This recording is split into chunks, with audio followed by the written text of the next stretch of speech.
نحمده ونصلي على رسوله الكريم اما بعد فاعوذ بالله من الشيطان الرجيم بسم الله الرحمن الرحيم رب اشرح لي صدري ويسر لي امري واحلل عقدة من لساني يفقهوا قولي۔ السلام علیکم ورحمۃ اللہ وبرکاتہ۔ کہ ایمان کس طرح انسان کی پوری شخصیت کو ایک نئے رنگ میں ڈھال دیتا ہے۔ ہمیں حکم دیا گیا کہ ہم رمضان کے روزے بھی ایمان کے ساتھ رکھیں، ہم قیام بھی ایمان کے ساتھ کریں، ہم لیلۃ القدر کا قیام بھی ایمان کے ساتھ کریں۔ تو ایمان حقیقت میں جب کسی دل میں داخل ہو جاتا ہے تو پھر لازمی طور پر اس شخص کا تعلق اپنے رب کے ساتھ بھی بہترین ہو جاتا ہے، اپنے ساتھ کے انسانوں کے ساتھ بھی بہترین ہو جاتا ہے۔ وہ ایک حساس انسان بن جاتا ہے جس کے دل میں دوسروں کے لیے درد ہوتا ہے، اور اس حدیث کے مطابق کہ خدا کی قسم تم میں سے کوئی شخص اس وقت تک مومن نہیں ہو سکتا جب تک کہ دوسرے کے لیے وہ پسند نہ کرے جو وہ اپنے لیے کرتا ہے۔ تو گویا جس چیز سے وہ خود تکلیف محسوس کرتا ہے وہ دوسروں کے لیے بھی اس تکلیف کو دور کرنے کا ذریعہ بن جاتا ہے۔ اس طرح نہ صرف یہ کہ انسانوں بلکہ حیوانوں اور باقی مخلوق کے ساتھ بھی اس کا رویہ بہترین ہو جاتا ہے، کیونکہ وہ یہ سب کچھ اپنے خالق، اپنے مالک، اپنے رب کی خاطر کر رہا ہوتا ہے۔ اس سلسلے میں ہم دیکھتے ہیں کہ ایک انسان جب خیر اور بھلائی کے راستے پر چلتا ہے، سلامتی کے راستے پر چلتا ہے، تو کس قسم کے سوالات کرتا ہے اور کس چیز کے بارے میں جاننا چاہتا ہے۔ ایک روایت میں آتا ہے، ابو ہریرہ رضی اللہ عنہ سے مروی ہے، کہتے ہیں کہ میں نے کہا، یا نبی اللہ، اے اللہ کے نبی صلی اللہ علیہ وسلم، مجھے کوئی ایسی بات بتائیے جس سے میں فائدہ اٹھاؤں۔ رسول اللہ صلی اللہ علیہ وسلم نے فرمایا، مسلمانوں کے راستے سے تکلیف دینے والی چیز کو ہٹا دو۔ یعنی نیکی کے تو بہت سے کام ہیں، لیکن آپ صلی اللہ علیہ وسلم نے ابو ہریرہ کی اس دلچسپی پر کہ وہ کوئی اچھی بات جاننا چاہ رہے تھے، آپ نے ان کو بہت ہی کام کی اور فائدے کی بات بتائی۔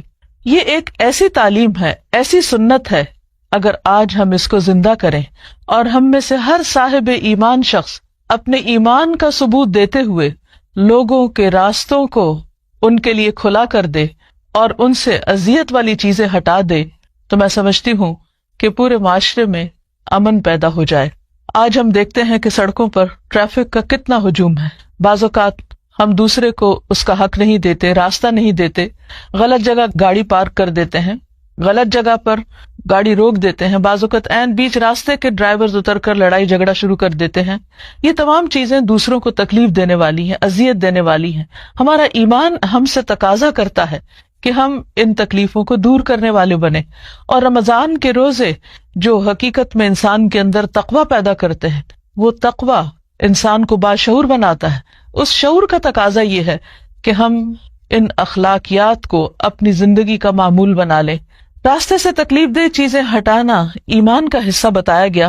حدیث میں آتا ہے، رسول اللہ صلی اللہ علیہ وسلم نے فرمایا، ایمان کی 7 یا 70 سے بڑھ کر کچھ شاخیں ہیں، جن میں سے سب سے بڑی لا الہ الا اللہ ہے، اور سب سے ادنا راستے سے تکلیف دہ چیز کو دور کرنا ہے، اور حیا بھی ایمان کی ایک شاخ ہے۔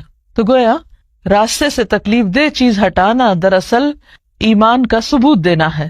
نبی صلی اللہ علیہ وسلم نے فرمایا، جو شخص مسلمانوں کے راستے سے کسی تکلیف دہ چیز کو ہٹاتا ہے تو اللہ تعالیٰ اس کے لیے ایک نیکی لکھ دیتا ہے، اور جس کے لیے اللہ کے ہاں نیکی لکھ دی جائے اللہ تعالیٰ اسے جنت میں داخل فرمائے گا، کیونکہ ان البر یہدی الی الجنہ، نیکی انسان کو جنت کا راستہ دکھاتی ہے، جنت کی طرف لے جاتی ہے۔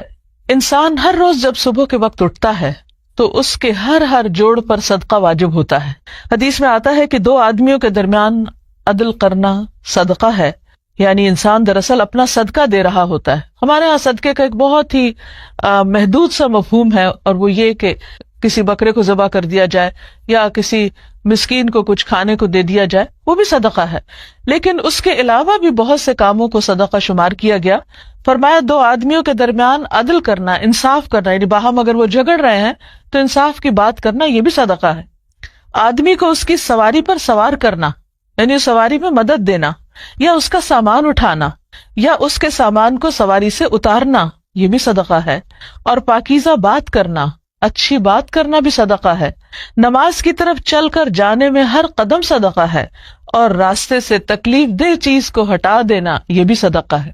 اگر انسان کا شعور جاگتا ہو، بصیرت کی آنکھیں کھلی ہوں، تو ہو نہیں سکتا کہ انسان کو راستے میں پڑی ہوئی یا راستے میں بکھری ہوئی یا تکلیف دینے والی چیزیں پھر نظر نہ آئیں اور وہ یہ صدقہ کیے بغیر گزر جائے۔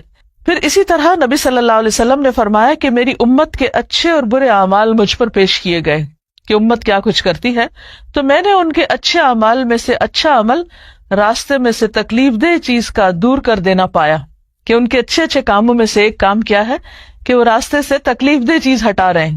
یہ نہیں کہ سڑک کسی کام کے لیے کھودی تو واپس درستی نہ کی، یا کہیں پائپ بچھائے تو وہ اس طریقے پر کہ آنے جانے والوں کے راستے میں رکاوٹ کھڑی کریں، یا پھر یہ کہ گٹر کا ڈھکن اٹھا کے ادھر ادھر کر دیں اور لوگوں کے لیے ہلاکت کا دروازہ کھول دیں۔ یہ کسی مومن کی شان نہیں ہو سکتی، یہ نبی صلی اللہ علیہ وسلم کی امتی کا کردار نہیں ہو سکتا۔ اس لیے آپ صلی اللہ علیہ وسلم کو جو اعمال دکھائے گئے ان میں سے ایک نیکی یہ بھی دکھائی گئی کہ آپ کی امت رستے سے تکلیف دہ چیزیں ہٹانے والی ہے، اور میں نے ان کے برے اعمال میں سے مسجد میں تھوکنا اور اس کا دفن نہ کرنا پایا، یعنی لوگوں کے سامنے ہی تھوک دینا یا راستے میں۔ اب آپ دیکھیے بعض راستوں پر پان کی پیک پھینکی ہوئی ہوتی ہے، اچھی بھلی بلڈنگ، صاف ستھرے راستے، صرف تھوک کے نشانات کی وجہ سے ایسا کریہ منظر پیش کرتے ہیں کہ انسان کی طبیعت متلا جاتی ہے۔ اس لیے بہت ضروری ہے کہ ان تمام چیزوں سے پرہیز کیا جائے۔ پھر اسی طرح راستے سے تکلیف دہ چیز کا ہٹانا جنت میں داخلے کا ذریعہ بھی ہے۔ رسول اللہ صلی اللہ علیہ وسلم نے فرمایا، ایک آدمی ایسے راستے سے گزرا کہ ایک خاردار شاخ اس پر تھی، یعنی کانٹوں والی شاخ تھی۔ اس پر وہ کہنے لگا، اللہ کی قسم میں اس شاخ کو مسلمانوں کے راستے سے ہٹا دوں گا تاکہ یہ ان کو تکلیف نہ دے۔ پھر وہ آدمی جنت میں داخل کر دیا گیا، صرف اس سوچ کی وجہ سے کہ اس نے دوسروں کی تکلیف دور کرنے کی ٹھان لی۔ ایک اور روایت میں آتا ہے، حضرت انس سے مروی ہے کہ ایک درخت سے راستے میں گزرنے والوں کو اذیت ہوتی تھی، ایک آدمی نے اسے آ کر ہٹا دیا۔ نبی صلی اللہ علیہ وسلم نے فرمایا، میں نے جنت میں اسے درختوں کے سائے میں پھرتے ہوئے دیکھا ہے، یعنی وہ شخص جنت میں اس عمل کی وجہ سے پہنچ گیا کہ اس نے دوسروں کا دکھ درد محسوس کیا اور تکلیف دہ چیز کو راستے سے ہٹا دیا۔ پھر اسی طرح نبی صلی اللہ علیہ وسلم کی ایک وصیت بھی ہے۔ ابو برزہ فرماتے ہیں، میں نے رسول اللہ صلی اللہ علیہ وسلم کی خدمت میں عرض کیا، اے اللہ کے رسول، میں نہیں جانتا شاید کہ آپ اس دنیا سے چلے جائیں اور میں آپ کے بعد زندہ رہوں، تو آپ مجھے کوئی ایسا زاد راہ عطا فرمائیں جس کے ذریعے مجھے نفع حاصل ہو۔ آپ نے فرمایا، یہ اور یہ کرو، یعنی کچھ کام بتائے، اور راستے سے تکلیف دینے والی چیز کو ہٹا دیا کرو۔ اب آپ دیکھیے کہ نبی صلی اللہ علیہ وسلم دنیا سے جاتے ہوئے اپنی امت کو کن کاموں کی تلقین کر رہے ہیں۔ اگر ہم صرف اس ایک سنت پر عمل کرتے ہوئے لوگوں کے لیے راستے کھلے کر دیں تو آپ دیکھیے کہ ہمارا آس پاس کس قدر خوبصورت ہو جائے۔ مومن ایک بہت ہی حساس انسان ہوتا ہے، جو وہ اپنے لیے چاہتا ہے وہی دوسروں کے لیے چاہتا ہے۔ وہ کسی کے لیے مسائل کھڑے نہیں کرتا، کسی کے لیے رکاوٹیں پیدا نہیں کرتا، وہ ایک نو پرابلم انسان ہوتا ہے۔ وہ راستے میں دوسروں کے لیے بھی آسانیاں پیدا کرتا ہے، اور ان سارے اعمال کو مومن کے لیے صدقہ بتایا گیا اور ان پر انکریج کیا گیا۔ نبی صلی اللہ علیہ وسلم کی ایک حدیث سے بھی ہمیں پتہ چلتا ہے، ابو ذر رضی اللہ عنہ سے مروی ہے کہ نبی صلی اللہ علیہ وسلم نے فرمایا، تم میں سے ہر ایک کے ہر عضو پر صبح کے وقت صدقہ لازم ہوتا ہے۔ میں نے کہا، اے اللہ کے رسول صلی اللہ علیہ وسلم، میں کیسے صدقہ کروں جبکہ میرے پاس مال نہیں ہے؟ آپ صلی اللہ علیہ وسلم نے فرمایا، سبحان اللہ، الحمد للہ، لا الہ الا اللہ، استغفر اللہ کہنا صدقہ ہے۔ امر بالمعروف بھی صدقہ ہے، نہی عن المنکر بھی صدقہ ہے، یعنی کسی کو اچھی بات کا حکم دینا، اس کو اچھے راستے پہ لگانا اور برائی سے روکنا۔ لوگوں کے راستے سے کانٹا، ہڈی اور پتھر ہٹا دو۔ یہاں نبی صلی اللہ علیہ وسلم راستے میں تکلیف دینے والی چیزوں کا نام بھی لے رہے ہیں۔ نابینا کو راستہ دکھا دو، گنگے بہرے کو بات سمجھا دو، کسی ضرورت مند کو اس جگہ کی رہنمائی کر دو جہاں سے اس کی ضرورت پوری ہونے کا تمہیں علم ہو، اپنی پنڈلیوں سے دوڑ کر کسی مظلوم اور فریاد رس کی مدد کر دو، اپنے ہاتھوں کی طاقت سے کسی کمزور کو بلند کر دو۔ یہ سب تمہاری طرف سے اپنی ذات پر صدقہ کے دروازے ہیں، یعنی ان تمام اعمال کا فائدہ خود تمہیں کو ہوگا۔ اس میں آپ دیکھیے کہ انسان کو کچھ خرچ کرنے کی ضرورت نہیں، اس کے لیے شرط نہیں کہ وہ مالدار ہو۔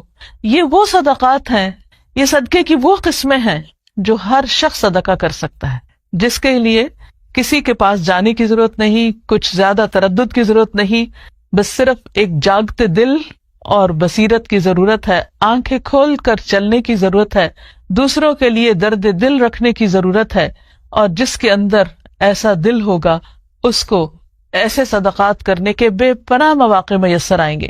اسی طرح ہم دیکھتے ہیں کہ بعض اوقات کچھ لوگ راستوں پر بیٹھ کر گفتگو کرتے رہتے ہیں اور آنے جانے والوں کو ان سے تکلیف پہنچتی۔ ایک موقع پر نبی صلی اللہ علیہ وسلم نے صحابہ کو اس بات سے منع فرمایا کہ تم راستوں پر مت بیٹھا کرو۔ لوگوں نے عرض کیا ہمارے لیے اس کے سوا کوئی چارہ کار نہیں، یعنی ہمارے بیٹھنے کی کوئی اور جگہ نہیں، ہم وہیں بیٹھتے ہیں اور باتیں کرتے ہیں۔ تو آپ صلی اللہ علیہ وسلم نے فرمایا جب تم وہاں بیٹھنے پر مجبور ہو تو راستے کو اس کا حق دو۔ لوگوں نے عرض کیا راستے کا حق کیا ہے؟ فرمایا نگاہیں نیچی رکھنا، ایذا رسانی سے رکنا، یعنی کسی کو کسی قسم کی تکلیف نہ دینا، مثلاً کوئی آواز کس کے یا کسی کا مذاق اڑا کے یا کسی کو ڈرا کے، یعنی اپنی ذات سے کسی بھی قسم کی کوئی تکلیف دوسروں کو مت دینا۔ سلام کا جواب دینا، یعنی راہ چلتے ہوئے لوگ اگر تمہیں سلام کریں تو ان کے سلام کا جواب بھی، اچھی باتوں کا حکم دینا اور بری باتوں سے روکنا۔ پھر اسی طرح یہ ہے کہ اگر راستے میں کوئی ایسا شخص ہو کہ جو بھٹک رہا ہو، جس کو راستہ کا علم نہ ہو، بعض اوقات لوگ اپنے گھر سے نکلتے ہیں ایڈریس لینا بھول جاتے ہیں، پوچھتے پوچھاتے منزل پہ پہنچتے ہیں، ان کو راستہ سمجھانا بعض اوقات مشکل ہوتا ہے اور بہت پیشنس کا کام ہوتا ہے، تو ان لوگوں کی مدد کی جائے۔ پھر اسی طرح یہ ہے کہ راستے میں اللہ کا ذکر بھی کیا جائے۔ حدیث میں آتا ہے کہ جو لوگ کسی جگہ پر مجلس کریں، یعنی اگر راستے میں بھی بیٹھے ہوئے ہیں یا چل رہے ہیں لیکن اس میں اللہ کا ذکر نہ کریں، ان کے لیے وہ قیامت کے دن باعث حسرت ہوگی۔ اور جو آدمی کسی راستے پر چلتے ہوئے اللہ کا ذکر نہ کرے، وہ چلنا بھی قیامت کے دن اس کے لیے باعث حسرت ہوگا۔ اور جو آدمی اپنے بستر پر آئے لیکن اللہ کا ذکر نہ کرے، وہ بھی اس کے لیے باعث حسرت ہوگا۔ لہذا انسان اٹھتے بیٹھتے سوتے جاگتے چلتے پھرتے کام کاج کرتے ساتھ ساتھ بسہولت بآسانی اللہ کو یاد کر سکتا ہے، اور اس کے لیے تسبیحات بھی بتا دی گئی، سبحان اللہ پڑھنا، الحمدللہ کہنا، اللہ اکبر، لا الہ الا اللہ۔ تو اس سے انسان اپنے اندر ایک ہلکا پن بھی محسوس کرتا ہے، اس کے غموں اور دکھوں کے بوجھ بھی ہلکے ہوتے ہیں، دل کو اطمینان ملتا ہے، اور اس کے ساتھ ساتھ جن جگہوں سے انسان گزرتا ہے وہ جگہ اس کے لیے گواہ بن جاتی ہیں کہ وہاں اس نے اللہ کا ذکر کیا۔ بعض اوقات یہ بھی دیکھنے میں آیا ہے کہ لوگ اللہ کا ذکر تو کرتے ہیں، بعض اوقات تسبیح بھی پڑھ رہے ہوتے ہیں، لیکن اس کے ساتھ ساتھ راستے میں گندگی پھیلانے سے باز نہیں آتے۔ یہ چیز بھی دوسروں کو اذیت دینے کا سبب بنتی۔ مثلاً اگر کچھ کھا رہے ہیں، مثلا کیلا کھا رہے ہیں تو اس کا چھلکا پھینک دینا، کوئی ٹافی یا بسکٹ وغیرہ کھائیں تو ان کے ریپر پھینک دینا، سگریٹ پینے کے بعد اس کے ٹکڑے پھینک دینا، اور بعض اوقات تو ان ٹکڑوں کے اندر آگ بھی سلگ رہی ہوتی ہے۔ اسی طرح بعض لوگ راستوں پر رفع حاجت بھی کر دیتے ہیں۔ نبی صلی اللہ علیہ وسلم نے ان چیزوں سے سختی سے روکا ہے کہ کوئی بھی کام ایسا کیا جائے جس سے راہ گزر کو تکلیف ہو۔ ایک حدیث میں آتا ہے رسول اللہ صلی اللہ علیہ وسلم نے فرمایا 3 لعنت کرنے والے کاموں سے بچو، پانی کے گھاٹ پر، کسی گزرگاہ پر، اور سایہ دار جگہ میں بول و براز کرنا۔ یعنی یہ وہ کام ہے کہ جن سے انسان اللہ تعالیٰ کی رحمت سے دور ہو جاتا ہے، اللہ تعالیٰ کی ناراضگی لازم ہو جاتی ہے۔ نبی صلی اللہ علیہ وسلم نے فرمایا جس نے مسلمانوں کو ان کے راستے میں اذیت دی اس پر ان کی لعنت واجب ہو جاتی ہے۔ ایک اور حدیث میں آتا ہے نبی صلی اللہ علیہ وسلم نے فرمایا راستے کے درمیان پڑاؤ مت ڈالا کرو، یعنی راستے میں مت بیٹھ جاؤ، اور نہ ہی راستے میں قضاء حاجت یعنی بول و براز کیا کرو۔ اسی طرح بعض اوقات یہ بھی دیکھنے میں آیا ہے کہ بعض لوگ چلتی سڑک پر، یعنی جہاں پر ہیوی ٹریفک ہے، بعض اوقات وہاں ٹریفک روک کر خود سڑک عبور کرنا شروع کر دیتے ہیں اور بہت سے لوگوں کی اذیت کا باعث بن جاتے ہیں۔ بعض لوگ خراب گاڑیاں سڑک پر لے آتے ہیں، وہ عین راستے میں خراب ہو جاتی ہیں اور اس کی وجہ سے لوگوں کو تکلیف ہوتی ہے، بہت سے لوگوں کا راستہ بند ہو جاتا ہے۔ اسی طرح شارع عام کے اوپر بڑے بڑے جلسے جلوس کرنا، اس کا نقصان یہ ہوتا ہے کہ بہت سے لوگ حتیٰ کہ مریض وغیرہ بھی بہت اذیت میں مبتلا ہو جاتے ہیں. بعض اوقات تو یہ تک دیکھنے میں آیا کہ ایمبولینسز ایسے جگہوں پر پھنس جاتی ہیں اور لوگوں کی جان چلی جاتی ہے. ہم سب کو چاہیے کہ رمضان کے اس مہینے میں اپنے اعمال کا محاسبہ کریں اور اس بات کا جائزہ لیں کہ کہیں ایسا تو نہیں کہ ہماری ذات سے کسی کو تکلیف ہو رہی ہو، کیونکہ مسلمان وہ ہے جس کے ہاتھ اور زبان سے دوسرے مسلمان محفوظ رہیں. اللہ تعالی ہم سب کو امن، ایمان، سلامتی اور اسلام سے نوازے اور ہمیں ان اعمال کی توفیق دے جو اس کو پسند ہے، جو اس کو محبوب ہے، اور وہ ہم سے راضی ہو جائے اور ہم اس سے راضی ہوں. اللہ تعالیٰ نے انسان کو پیدا کیا، اس کے اندر خیر اور شر دونوں چیزیں رکھی، پھر اس کو دونوں راستے دکھائے، پھر اس کو آزادی بھی دی کہ وہ چاہے تو بھلائی کے راستے پہ چلے اور چاہے تو برائی کا راستہ اختیار کرے. انسان کو اللہ تعالیٰ نے جس راستے کے لیے پسند کیا وہ خیر و بھلائی کا راستہ ہے، اور اس راستے پہ چلانے کے لیے ہر دور میں پیغمبر بھیجے. سب سے پہلے انسان حضرت آدم علیہ السلام ایک پیغمبر بھی تھے. جب وہ دنیا میں بھیجے جا رہے تھے تو اس وقت اللہ تعالیٰ نے فرمایا فَإِمَّا يَأْتِيَنَّكُم مِّنِّي هُدًى فَمَن تَبِعَ هُدَايَ فَلَا خَوْفٌ عَلَيْهِمْ وَلَا هُمْ يَحْزَنُونَ، کہ اگر میری طرف سے تمہارے پاس کوئی ہدایت آئے تو جو میری ہدایت کی پیروی کرے گا اس کے لیے نہ خوف ہوگا نہ غم ہوگا. تو گویا خوف اور غم کے علاج کے لیے انسان کو جو نسخہ بتایا گیا وہ اللہ تعالیٰ کی طرف سے آئی ہوئی ہدایت کی پیروی کرنا، یا دوسرے لفظوں میں زندگی گزارنے کا وہ طریقہ اختیار کرنا جو اللہ تعالیٰ کی مرضی کے مطابق ہو. لیکن انسان اس کے لیے اس دنیا میں آنے کے بعد بہت سی آزمائشیں بھی ہیں. انسان کے ساتھ اس کا نفس بھی ہے، شیطان بھی ہے. پھر بسا اوقات انسان کا ماحول بھی ایسا ہوتا ہے کہ جس کے دباؤ میں آ کر انسان اللہ تعالیٰ کا راستہ چھوڑ کر یا اس کی مرضی اور رضا کا راستہ چھوڑ کر اللہ تعالیٰ کی نافرمانی کا راستہ اختیار کر لیتا ہے. ایسا کرنا اس کے لیے نہ دنیا میں فائدے کا باعث ہوتا ہے اور نہ ہی آخرت میں. انسان جب اللہ کی نافرمانی کرتا ہے، گناہ کرتا ہے، تو ہمیشہ پریشانی، احساس ندامت اور غم کا شکار ہوتا ہے. یعنی نتیجتاً دکھ اور پریشانی اس کا مقدر ہوتی ہے. ایسے میں انسان کیا کرے؟ انسان چونکہ فرشتہ نہیں، اس لیے یہ ممکن نہیں کہ اس سے کوئی غلطی نہ ہو. غلطی تو ہوگی کیونکہ انسان ہے، بھول چوک بھی ہے، خواہشات نفس بھی ہیں، تو یہ ہو نہیں سکتا کہ اس سے غلطی نہ ہو. اور انسان شیطان بھی نہیں کہ اس سے کوئی اچھائی نہ ہو اور صرف برائی کرے. نہیں، انسان ان دونوں کے بیچ کی چیز ہے. اب سوال یہ پیدا ہوتا ہے کہ اگر انسان سے انسان ہونے کے ناطے غلطی ہو جائے، خطا ہو جائے، بھول چوک ہو جائے، وہ اللہ کی نافرمانی کا کام کر بیٹھے، تو پھر اس کے بعد کیا کرے؟ دو طریقے ہو سکتے ہیں. ایک تو یہ کہ وہ مایوس ہو جائے، گناہ پر اصرار کرتا چلا جائے اور بالآخر ہلاکت کا شکار ہو. اور دوسرا راستہ اور دوسرا طریقہ پلٹنے کا راستہ ہے، توبہ کا راستہ ہے، بھولنے کے بعد واپس لوٹنے کا راستہ ہے، اور یہی راستہ اس کے لیے پسندیدہ راستہ ہے. قرآن پاک میں اللہ سبحانہ وتعالیٰ فرماتا ہے وَالَّذِينَ إِذَا فَعَلُوا فَاحِشَةً أَوْ ظَلَمُوا أَنفُسَهُمْ ذَكَرُوا اللَّهَ فَاسْتَغْفَرُوا لِذُنُوبِهِمْ وَمَن يَغْفِرُ الذُّنُوبَ إِلَّا اللَّهُ وَلَمْ يُصِرُّوا عَلَى مَا فَعَلُوا وَهُمْ يَعْلَمُونَ. اور اگر کبھی ان سے کوئی فحش کام سرزد ہو جاتا ہے یا وہ اپنے اوپر زیادتی کر بیٹھتے ہیں تو انہیں خدا یاد آ جاتا ہے اور وہ اس سے اپنے گناہوں کی معافی مانگ لیتے ہیں. اور خدا کے سوا اور کون ہے جو گناہوں کو معاف کر سکتا ہو؟ اور وہ جانتے بوجھتے اپنے کیے پہ ہرگز اصرار نہیں کرتے. یعنی گناہ کرنے کے بعد ان کے اندر جب احساس ندامت اٹھتا ہے وہ اللہ تعالیٰ کی طرف متوجہ ہو کے معافی مانگنے لگتے ہیں اور گناہ چھوڑ دیتے ہیں، اس پر اصرار نہیں کرتے. ایسے ہی لوگ اللہ تعالیٰ کے پسندیدہ لوگ ہوتے ہیں. ایک اور مقام پر آتا ہے ان الذین اتقوا اذا مسهم طائف من الشیطان تذکروا فاذا هم مبصرون، کہ فی الواقع جو لوگ اللہ سے ڈرنے والے ہیں، متقی ہیں، ان کا حال یہ ہوتا ہے کہ کبھی شیطان کے اثر سے کوئی برا خیال انہیں چھو بھی جائے، یعنی برا خیال بھی آئے، گناہ کا ارادہ بھی ہو، تو فوراً چوکنے ہو جاتے ہیں. یعنی تقویٰ کی برکت سے وہ ہوشیار ہو جاتے ہیں اور پھر انہیں صاف نظر آنے لگتا ہے کہ درست راستہ کیا ہے. نبی صلی اللہ علیہ وسلم نے فرمایا سارے کے سارے انسان خطا کار ہیں اور بہترین خطا کار وہ ہیں جو بہت زیادہ توبہ کرنے والے ہیں۔ تو توبہ کرنا بندے کے حق میں ایک پسندیدہ عمل ہے۔ قرآن پاک میں اللہ تعالیٰ اپنے پیارے بندوں کی ایک خاص خوبی کا ذکر کرتے ہیں کہ وَبِالْأَسْحَارِ هُمْ يَسْتَغْفِرُونَ، کہ سحری کے وقت وہ استغفار کرتے ہیں، معافی مانگتے ہیں۔ پیغمبروں کے ذریعے بھی بارہا انسانوں کو یہی سبق سکھایا گیا کہ وَاسْتَغْفِرُوا رَبَّكُمْ ثُمَّ تُوبُوا إِلَيْهِ، اپنے رب سے بخشش طلب کرو پھر اس کی طرف لوٹ جاؤ، واپسی کا راستہ اختیار کرو۔ ان ربی رحیم ودود، بے شک میرا رب بہت رحم فرمانے والا، بہت محبت کرنے والا ہے۔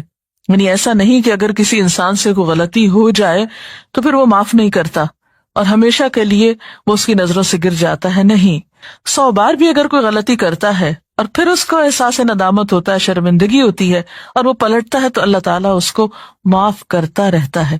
ایک حدیث میں آتا ہے ان اللہ یقبل توبۃ العبد ما لم یغرغر، اللہ بندے کی توبہ اس وقت تک قبول کرتا ہے جب تک کہ وہ آخری دموں پہ نہ ہو یا اس کی سانس نہ اکھڑ جائے، یعنی مرتے دم تک توبہ قبول ہوتی رہتی ہے۔ ہاں یہ الگ بات ہے کہ ایک انسان جب فوت ہو جاتا ہے اور وہ شرک کی حالت میں ہوتا ہے یا کفر کی حالت میں ہوتا ہے یا کسی کبیرہ گناہ کے ارتکاب کی حالت میں ہوتا ہے اور توبہ کیے بغیر مر جاتا ہے، تو مرنے کے بعد جب سزا سامنے آ جاتی ہے، اللہ تعالیٰ کی ناراضگی اور غصہ سامنے آ جاتا ہے، تو پھر توبہ کا موقع نہیں رہتا۔ اس لیے ہمیں کبھی بھی اللہ تعالیٰ کی رحمت سے نا امید نہیں ہونا چاہیے، گناہ کتنا بھی بڑا ہو جائے، غلطی کتنی بھی بڑی ہو، لیکن کبھی مایوسی پاس نہ پٹکنے پائے۔ قرآن پاک میں اللہ تعالیٰ فرماتے ہیں یا عبادی الذین اسرفوا علی انفسہم لا تقنطوا من رحمت اللہ ان اللہ یغفر الذنوب جمیعا انہ هو الغفور الرحیم، اے میرے وہ بندو جو اپنی جانوں پر زیادتی کر بیٹھے ہو، اللہ کی رحمت سے ہرگز مایوس نہ ہونا، یقیناً وہ تمہارے سارے کے سارے گناہ معاف فرما دے گا، وہ بہت ہی معاف فرمانے والا اور بڑا ہی مہربان ہے۔ اور تم اپنے رب کی طرف رجوع کرو اور اس کی فرما برداری بجا لاؤ، وَأَنِيبُوا إِلَىٰ رَبِّكُمْ وَأَسْلِمُوا لَهُ مِن قَبْلِ أَن يَأْتِيَكُمُ الْعَذَابُ ثُمَّ لَا تُنصَرُونَ، اس سے پہلے کہ تم پر وہ عذاب آ جائے کہ پھر تم کہیں سے بھی مدد نہ پا سکو، یعنی آخرت میں جب سزا سامنے آ جائے گی تو کوئی بھی شخص کتنی بھی توبہ کرے، کتنا بھی روئے دھوئے، پھر معافی نہیں ہو سکتی۔ ہاں جب تک وہ زندہ ہے کتنا بھی بڑا قصور ہے اس کی معافی ہو سکتی ہے۔ اس کا یہ مطلب نہیں کہ انسان جان بوجھ کر غلطی کرنا شروع کر دے کہ معافی تو ہو ہی جائے گی اس لیے جو چاہے میں کروں، کیا معلوم کہ پھر اس کے بعد، اس غلطی کے بعد توبہ کا موقع ملتا ہے یا نہیں۔ تو جان بوجھ کر غلطی نہیں کرنی چاہیے۔ اس سلسلے میں ہم دیکھتے ہیں حضرت یوسف علیہ السلام کے ساتھ جو کچھ ہوا، ان کے بھائیوں نے انہیں اندھے کنویں میں دھکیلا اور ان پر چوری کا الزام لگایا اور بہت زیادہ زیادتی کی، لیکن اتنے بڑے قصور کے بعد جب ان کو احساس ہوتا ہے کہ ہم غلط تھے تو وہ فوراً اپنے رب کے حضور معافی مانگتے ہیں اور اپنے والد سے بھی درخواست کرتے ہیں کہ آپ بھی اللہ تعالیٰ سے ہمارے لیے معافی کی درخواست کیجیے۔ یا ابانا استغفر لنا ذنوبنا انا کننا خاطئین، اے ابا جان ہمارے گناہوں کی بخشش کے لیے دعا کیجیے، واقعی ہم بڑے خطا کار تھے۔ اب یہ کوئی چھوٹا جرم نہیں تھا کہ ایک معصوم بچے کو بغیر کسی جرم کے کنویں میں پھینکا گیا اور اس پر چوری کا الزام بعد میں لگایا گیا، لیکن جب احساس ہوا تو پھر توبہ کر لی۔ تو ان کے والد نے بھی ان کے لیے پھر کیا کہا تھا، قال سوف استغفر لکم ربی، کہ میں جلد ہی تمہارے لیے استغفار کروں گا، انہ هو الغفور الرحیم، بے شک وہ بخشش فرمانے والا مہربان ہے، یعنی وہ ضرور معاف کر دے گا۔ اور پھر ایک گناہ ہو یا زیادہ ہو، چھوٹا گناہ ہو یا بڑا گناہ ہو، توبہ کرنے میں دیر نہیں لگانی چاہیے، اور کبھی مایوس ہو کر کہ میرے تو گناہ معاف ہو نہیں سکتے۔ ڈاکٹر فرحت ہاشمی صاحبہ کے مستند بیانات سننے کے لیے ہمارے چینل قرآنک پلس کو سبسکرائب کریں۔ یہاں قرآن و حدیث کی روشنی میں حقیقی رہنمائی اور روحانی ترقی کے خزانے ملیں گے۔ ابھی جڑیں اور دین کو گہرائی سے